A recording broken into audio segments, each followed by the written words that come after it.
জিন এবং ইনসানকে ইবাদত ছাড়া আমি কোনো কিছুর জন্য সৃষ্টি করি নাই। এই ইবাদতটা কি? আমার ইবাদতটা কি? ইনসানের ইবাদতটা কি? আল্লাহর খেলাফত করা।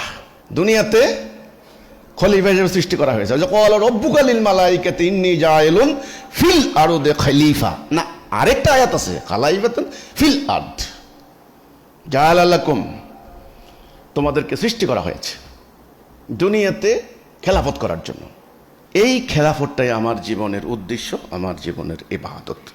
এখন খেলাফতটা আমরা করব কিভাবে, কি দিয়ে? সেটা হচ্ছে আল্লাহর হুকুমের আনুগত্য করার মধ্য দিয়ে, আল্লাহর আনুগত্য, আল্লাহর সবরেন্টি মানার মধ্য দিয়ে। আল্লাহর আনুগত্য করব, অন্য কারো আনুগত্য করব না। আল্লাহর হুকুম মানব, অন্য কারো হুকুম মানব না। আল্লাহর বিধান মানব, অন্য কারো বিধান মানব না।